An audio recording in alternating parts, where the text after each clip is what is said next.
아멘. 하나님의 사랑의 말씀으로서 나와 나의 환경에 변화가 있는 은혜를 경험하는 모두가 되시기를 주님 이름으로 축원합니다. 아멘. 우리 주제도 같이 띄우고 믿음으로 같이 읽겠습니다. 시작. 하나님의 선물을 가족에게 라는 주제로서 은혜를 나누고자 합니다. 우리 본문 말씀도 믿음으로 합독하겠습니다. 시작. 너희는 그 은혜에 의하여 믿음으로 말미암아 구원을 받았으니 이것은 너희에게서 난 것이 아니요 하나님의 선물이라. 행위에서 난 것이 아니니 이는 누구든지 자랑하지 못하게 하리라. 아멘. 우리가 이제 구정을 앞두고 시장이나 마트에 보면 이런저런 선물을 또 글로 붙여서 잘 진열한 것을 봅니다. 또 벌써 그런 선물을 또 하기도 하고 받기도 하셔서 줄 있습니다. 그러므로 이 세상에서는 신분으로 인해서 빈부차로 인해서 선물하는 것이 쉽지 않는 것을 생각하게 된다라고 하는 것입니다. 그것처럼 하나님께서 우리 모든 인생들한테의 선물을 주시기를 원하십니다. 또 하나님 우리 인생들에게 무엇을 선물할 건가라는 것에 대해서 오래 생각하실 필요가 없으시다라고 하는 것입니다. 그래서 하나님께서 인생들에게 가장 필요한 것이 무엇인지 라는 것을 하나님은 정확하게 알고 계시기 때문에 그럼 우리 인생들에게 가장 필요한 것, 가장 소중한 것을 하나님의 선물로 주시기를 원하시고 그것을 주실 수 있는 능력이 있으신 하나님이시기 때문에 그렇다는 것입니다. 그럼 하나님께서 우리 인생들에게 가장 필요한 것을 선물로 주시고자 하시는데 하나님의 관점에서 말씀하시는 우리 인생들에게 가장 필요한 것이 무엇인가라고 하는 것입니다. 저는 저 인생을 많이 살지 않았지만 이제 아주 그 지역에서 큰 부자인 두 사람을 제가 그 부분에서 알고 있습니다. 두 사람 다 이런 말을 했습니다. 내가 내 인생에 싸워서 이겨보지 않은 대상은 없다. 그런데 내가 돈으로 싸우라면 지금 얼마든지 이길 자신이 있다. 그런데 내가 병과 싸우니까 병을 이길 수가 없다라고 하는 부분을 지금도 그분들의 말을 기억을 하게 되는 것입니다. 그런 것입니다. 그러므로 우리가 싸워서 결코 이길 수 없는 그 문제를 하나님은 선물로 우리에게 주시고자 하시는 하나님의 마음이시다라는 것입니다. 우리 마태복음 16장 26절을 우리 믿음으로 합독하겠습니다. 시작. 사람이 만일 온천을 얻고도 제 목숨을 잃으면 무엇이 유익하리요? 사람이 무엇을 주고 제 목숨과 갚겠느냐? 우리는 살아가면서 물질 세계를 좋아하고 물질 세계를 나의 것으로 갖기를 원한다고 하는 것입니다. 그러면 하나님께서는 네가 원하는 거 바라는 거 내 이름으로서 등기 되기를 소원하는 네가 하늘을 너의 것으로 땅을 너의 것으로 등기했다 할지라도 네가 죽으면은 그것이 너에게 무슨 유익이 있겠느냐. 하늘과 땅을 바꾼다 할지라도 너의 생명과 바꿀 수가 있겠느냐라고 해서 우리 주님의 말씀을 하셨습니다. 그러므로 우리는 때로 살아가면서 우리의 생명이 겉으로 고귀한 것을 잊어버리고 살 때가 있다라고 하는 것입니다. 그런데 하나님께서는 하늘보다도 땅보다도 더 귀하게 존귀하게 보시는 것이 우리 각자의 인생의 생명이다라고서 하나님은 말씀을 하고 계십니다. 그러면 하나님께서 우리의 생명과 영원한 생명을 하나님께서는 선물로 주시기를 원하시는 것이 하나님의 사랑이고 은혜고 마음이시다라고 하는 것입니다. 그래서 우리가 이제 본문으로 돌아가서 보면은 하나님의 선물에 관해서, 그러므로 오늘의 주제처럼 우리가 하나님의 선물을 구정 때 사랑하는 가족들을 만나고 뵙게 될 때에 하나님의 선물을 믿음으로써 기도하고 잘 하나님의 선물을 또 전하는 모두가 되시기를 주님 이름으로 축원합니다. 그러므로 성경은 말하기를 네가 주 예수를 믿었으므로 너와 내 집이 구원을 받는 선물을 주시기를 원하신다라고 하는 것입니다. 그러므로 본문의 말씀에서는 너희는 그 은혜에 의하여 하나님의 은혜에 의하여 믿음으로 말미암아 구원을 받았나니 이는 너희에게서 난 것이 아니요 하나님의 선물이다. 그러므로 우리가 구원은 하나님의 선물이다라고 말씀하십니다. 이 구원은 두 가지를 말씀하셨는데 이 땅에서 우리의 장수하는 건강의 생명과 한 번 죽는 것은 정하신 것이고 그 후에는 하나님의 심판이 있는데 영원한 영생을 말씀하고 계신다라고 하는 것입니다. 그래서 내가 복음을 부끄러워하지 아니하노니 이 복음은 모든 믿는 자를 구원하는 하나님의 능력이 됨이라고 말씀하신 이 구원은 모든 믿는 자를 구원하는 하나님의 능력. 그래서 그 구원은 이제 원어로 접근하면은 또 질병에서 치유하다, 위태한 환경에서 구원하다, 죄에서 구출하다라는 것이 성경 원어가 친절하게 잘 안내하고 있다는 것입니다. 그래서 하나님의 선물인 이 구원을 오늘의 말미암아 오늘은 믿음으로 말미암아 받게 될 때에 우리가 인생을 살아가면서 그 하나님의 능력인 구원을 경험하게 되는 것과 그리고 영원한 하나님의 나라에 눈물도 없고 이별도 없고 슬픔도 고통도 죽음도 없는 하나님 나라에 들어갈 수 있는 그 하나님의 선물인 구원을 말씀하고 계시다는 것입니다. 그런데 이것은 온전한 하나님의 은혜를 하나님께서 베푸신 겁니다. 우리는 그 은혜를 알고 은혜를 믿음으로 말미암아 하나님의 선물인 구원을 받는다라고 성경은 분명하게 말해주고 있습니다. 그래서 우리가 하나님의 선물인 구원은 나의 열심으로, 나의 선행으로, 나의 직분으로 받을 수는 없는 것입니다. 미국에서는 1830년도에 미국 필라델피아 주에서 있었던 사건에 관해서 이 대통령으로서 취임한 잭슨 대통령이 있었고 또 대통령은 또 10대 때 정말 단짝 친구로 지냈던 윌슨이라는 친구가 있었습니다. 그런데 그 친구의 소식을 들으면서 그는 이제 필라델피아 주에서 대법원에서 판결이 사형 선고가 확정되어서 사형 집행 날짜만 기다리고 있다는 것을 알게 되었습니다. 그러므로 이제 잭슨 대통령은 내가 대통령의 권한을 내서 사랑하는 나의 친구가 이제 며칠이면 사형 집행이 되는데 그에게 은혜를 베풀어야 되겠다. 그렇게 해서 필라델피아 지주에게 이 사면장을 그 윌슨에게 내려 보냈던 것입니다.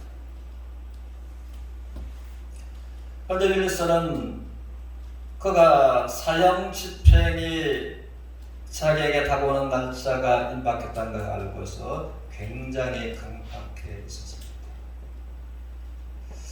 그러므로 그에게 대통령이 내린 사면장을 가지고서 그에게 갔는데 그는 돌아보지도 않았고 입에서 담지 못할 폭언으로 그러려고 하지를 않았습니다.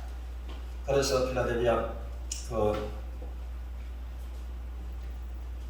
사면장을 가져가 거치죠. 이 봉투 안에 무엇이 들었는가 윌슨 당신은 아는가? 내가 그것을 들을 필요도 없고 볼 필요도 없다라고서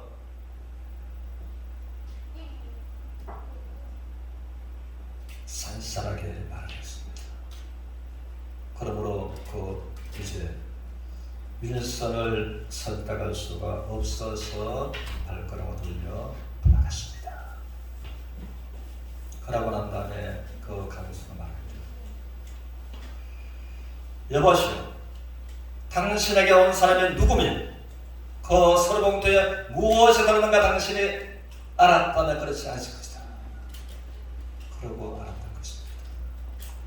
그 서류봉투를 들고 온 사람이 누구인지, 그 안에는 자기의 친구 대통령이 자기에게 사면장을 내려보낸 사면장이 있었다는 것을 그때야 알고서 통곡하고 울었다라는 것을 미국 역사 한 부분에서 이제 지금도 말해지고 있는 것입니다. 그런데 통곡하고 우는 것이 아니에요. 또 대법원에서는 이제 거절당한 사면장을 가지고서 재판을 내렸습니다. 어떻게 판결이 될 것입니까? 대통령은 사형수에게 사면장을 내려봅니다. 사형수는 대통령의 사면장을 거절합니다. 한번 따라하시겠습니다. 거절당한 사면장은 사면의 효력이 없다 라고서 판결이 내려지고 윌슨은 사형 집행이 되었다라는 것을 우리가 아는 사람은 알고 있습니다. 그러므로 하나님께서도 우리에게 은혜를 베푸셨고 그 은혜는 하나님의 선물인 구원을 우리에게 주시고자 하나님의 선물을 준비하신 하나님이시다라는 것입니다. 그러므로 하나님의 은혜를 거절하지 않고 믿음으로써 그것을 받아들임으로써 하나님의 선물인 구원을 받고 기도하고 사랑하는 가족들한테 연휴 때에 전하시는 모두가 되시기를 주님 이름으로 축원합니다. 또 우리나라의 한적사 부문에 보면은 이 사건이 있습니다. 저희들이 아는 그대로 오공정부 때에 김현이 이 북한 간첩이 수많은 인물들을 폭파해서 죽게 만들었습니다. 그래서 우리나라 대법원에서 이 김현희 씨에게 이제 사형 선고를 내렸습니다. 대법원에서. 살 수 있는 길이 없습니다. 그런데 육고강목이 들어서면서 이제 노태우 대통령이 그에게 사면장을 내려보냈습니다.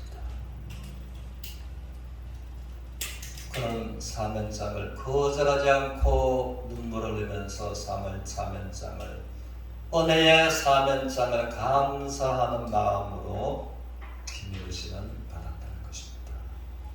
그래서 제가 아는 데로는 지금도 서울에서 또 그 청와대의 직원 중 한 사람과 결혼한 이후로 행복하게 생활을 하고 있는 걸로 그렇게 알려지고 있습니다.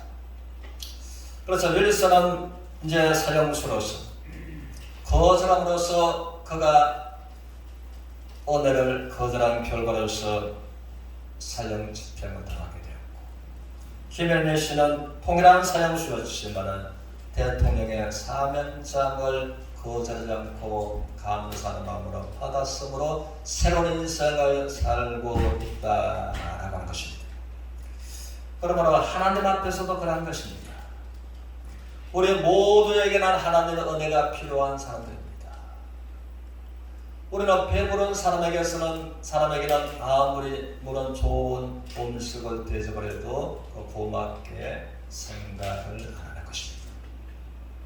또 내가 이미 포만감을 느끼고 있으므로 어떤 음식이라도 내가 더 먹을 수가 없습니다. 그러나 굶주려서 정말 너무나 많이 배가 고픈 그 사람에게는 저는 따뜻한 밥 한 그릇 얼마나 고맙게 은혜롭게 여겨지는가인 거죠. 그러므로 하나님은 말씀하시기를 의인은 없나니 한 사람도 없으며 모든 사람이 죄를 범하였음에 하나님의 영광에 이르지 못하더니 라고 말씀하시고, 그러므로 그 죄의 삭은 사망이고 라고 말씀하시고, 한 번 죽는 것은 정하신 것이고 그 후에는 하나님의 심판이 있으리라고 말씀하신 하나님께서 빛과 어둠이 결코 함께할 수가 없는 것처럼 거룩하신 하나님과 죄인은 결코 함께할 수가 없습니다. 그러므로 모든 사람의 죄를 범하였으므로 모든 사람에게 하나님의 선물인 구원이 은혜로 필요한 것입니다. 그래서 하나님께서는 하나님의 세상을 이처럼 사랑하사 독생자를 주셨습니다. 이는 저를 믿는 자마다 멸망치 않고 영생을 얻게 하려 하심이라 라고 말씀하신 하나님께서 우리가 하나님 앞에 죄인이었고 죄로 말미암아 하나님과 원수여서 그때에 하나님께서 우리들을 사랑하시는 그 크신 사랑을 십자가의 독생자 예수 그리스도를 내어주심으로 말미암아 우리를 향한 하나님의 사랑을 확정하셨다라고서 성경은 말해주고 있습니다. 그러므로 십자가는 예수님의 십자가의 대속은 하나님의 완전한 은혜고 완전한 구원이시다라고 하는 것입니다. 그래서 한번 따라하시겠습니까? 선물은 받으면 나의 것이 되시나요? 거절하면 누구 것이 된다고요? 우리가 이 세상에서도 선물을 내가 받으면 나의 것이 되지만 거절하면 나와는 상관이 없습니다. 그래서 하나님 앞에서 하나님의 선물인 은혜의 구원도 받으면 내 것이 되지만 거절하면 나와는 상관이 없는 것입니다. 그래서 성경은 9절에서 우리가 같이 읽겠습니다. 9절 시작. 행위에서 난 것이 아니니 누구든지 자랑하지 못하게 함이라. 그러므로 이 구원 문제는 사람이 행함으로 해결할 수 없는 이 은혜의 구원을 하나님의 말씀을 율법을 지켜서 해결할 수 있는 사람은 한 사람도 없다라고 말씀하십니다. 그러면 하나님의 말씀처럼 우리를 사랑하시는 그 크신 사랑을 십자가에서 확정하신 하나님의 완전한 은혜와 완전한 구원을 감사합니다 안 하는 마음의 믿음으로서 받아들입니다. 그러므로 하나님의 온전한 은혜에 참여하는 모두가 되시기를 주님의 이름으로 축원합니다. 그리고 성경은 한 가지 이제 약속하고 있기를 로마서 8장 32절에서는 너희가 첫날에 난 죄인 되었을 때에 하나님께서는 너희에게 구원하는 은혜의 선물을 베푸신다. 이제는 너희는 하나님의 자녀라. 하나님께서 우리가 죄인 되었을 때 예수 그리스도를 아낌없이 십자가에 내어주셨다. 이제 하나님의 자녀가 너에게 어찌하여 모든 것을 은혜로 주시지 않겠느냐라고 말씀하신 하나님의 말씀처럼 이제 성도로서 하나님의 자녀로서 모든 것을 그리스도 예수 안에서 은혜로 주시기를 원하시는 하나님의 은혜 안에서 은혜의 보좌 앞으로 믿음으로 함께 나아가는 서로가 되시기를 주님의 이름으로 축원합니다.